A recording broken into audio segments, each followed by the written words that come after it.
Throughout the entirety of the Clone Wars, we are treated to many side characters and offshoot Jedi receiving some much-deserved spotlight. Jedi Masters such as Plo Koon and Kit Fisto get some great moments and stories all to themselves. However, there are still many Jedi Masters lurking around in the backgrounds that we do not get the same treatment for, but very much still deserve to be known. Thank you for joining the Stupendous Wave again as we take a dive into these obscure Jedi Masters that played significant roles in and even after the Clone Wars. If you like these sort of videos where we look into the shrouded characters of the Star Wars galaxy, be sure to leave a comment letting us know. Now, acolytes of a galaxy far, far away, let's begin. To start off, we are going to talk about Master Oborancisus. Oborancisus was a species known as a Thespian male born on the planet of Thespias in 206 BBY. Thespians were beings with a humanoid upper body and serpent-like lower body that extended into a long tail that grew up to 2 meters in length, as well as the species commonly sporting 4 arms on their torso. When Oborancisus was discovered to be force sensitive by his mother, who was the ruling monarch of their planet, she quickly contacted the Jedi Order and offered Oppo to them. At the time, Oborancisus was only 6 years old, in hopes that he would learn the ways of the Force and return to their planet and take his place on the throne to rule the people with a newly found wisdom in the Force. Oborancisus was taken in and trained by none other than Master Yaddle.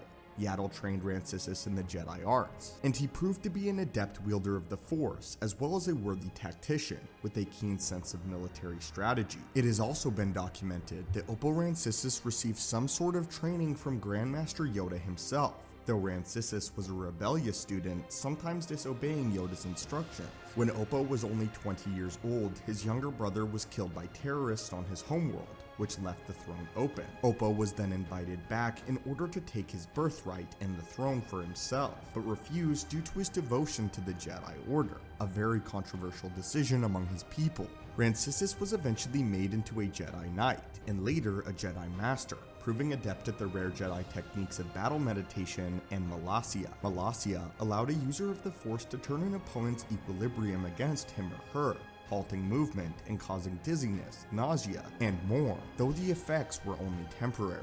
A rare ability which many frowned upon for its seemingly violent nature.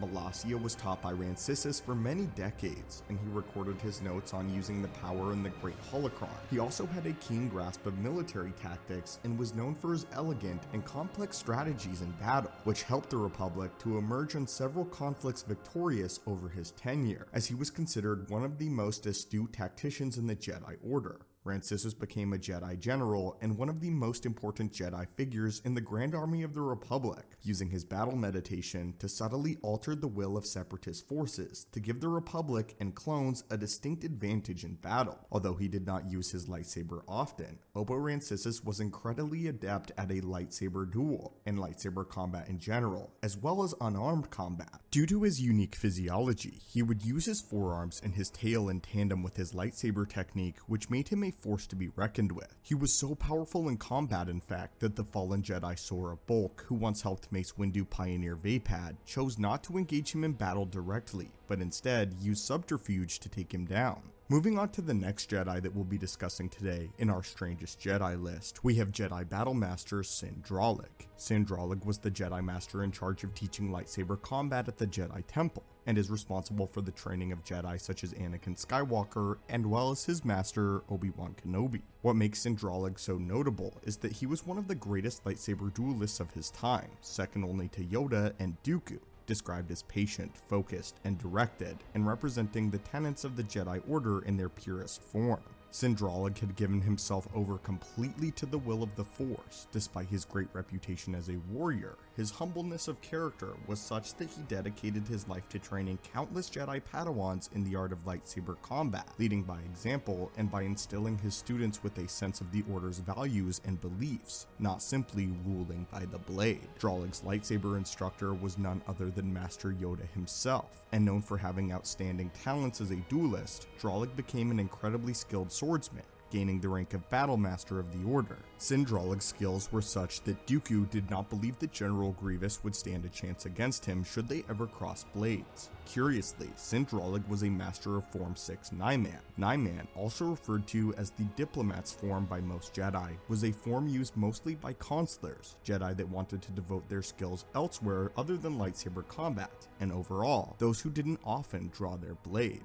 It was a simplistic form that was an amalgamation of all previous forms of lightsaber combat between 1 and 5. Nine-Man emphasized balance and control, being more of a jack-of-all-trades yet master-of-none style of combat.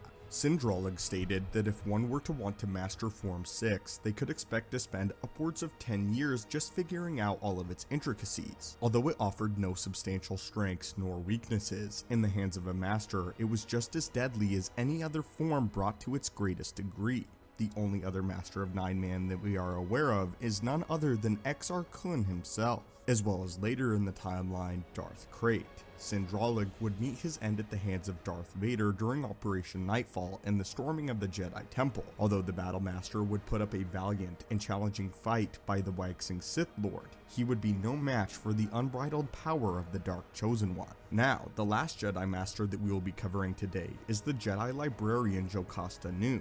Jocasta Nu was not the most powerful Jedi, being Force sensitive, but being described by Sidious as barely even having the wick of a flame of the Force within her. Despite this, Jocasta Nu was likely one of the most important Jedi on this whole list. Jocasta Nu was raised in the temple as a consular and spent her days studying the archives and being the chief librarian, overseeing all of which went into the Great Jedi Library. Jocasta Nu had actually escaped Order 66, and with her took a very large helping of important holocrons and Jedi knowledge. Nu went into hiding and started collecting holocrons and collecting information with her assistant Gar, in an attempt to start a new school for new Jedi. Nu was included in a list of possible survivors, which Darth Sidious gave to the Grand Inquisitor. The Emperor was shocked that she managed to survive Order 66, as he had not seen her fight once in her entire lifetime, and believed that she would be an easy kill. The Inquisitorius was instructed to find Nu, though Sidious requested Darth Vader to bring her to him alive, even though Sidious sensed the eagerness in Vader to kill the Jedi on sight. Sidious believed that Jocasta had a way to access key information for the future of the Empire which was hidden away in the Jedi archives, making her an extremely dangerous Jedi and an exceptionally important one. This key information being a list of all Force-sensitive children in the galaxy, which Jocasta was on her way to make a risky mission back to Coruscant in order to retrieve. It was Jocasta Nu's plan to start a new Jedi school using the knowledge of the Order that she had been able to escape with.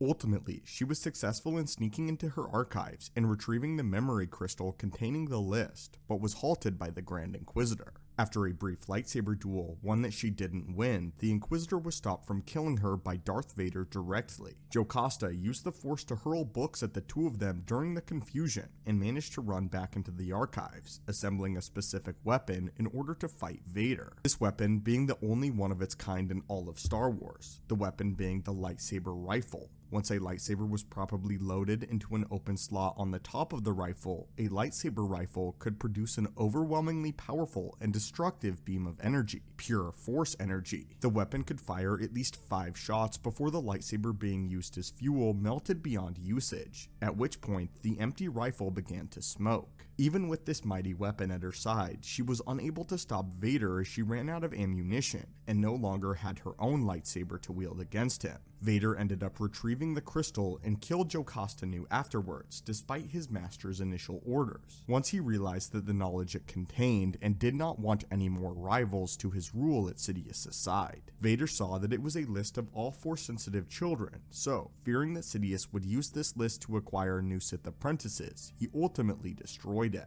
Many years later, Jocasta Nu's secret hoard of Jedi knowledge would be discovered by Luke Skywalker and be used to start his Jedi Academy on Yavin. So friends, what do you think of these quietly mentioned Jedi Masters? Which one of the list do you like the most? Comment down below which Jedi Master or character you would like to see highlighted in a future video. And as always, may the Force be with you, and we hope that you have a great day.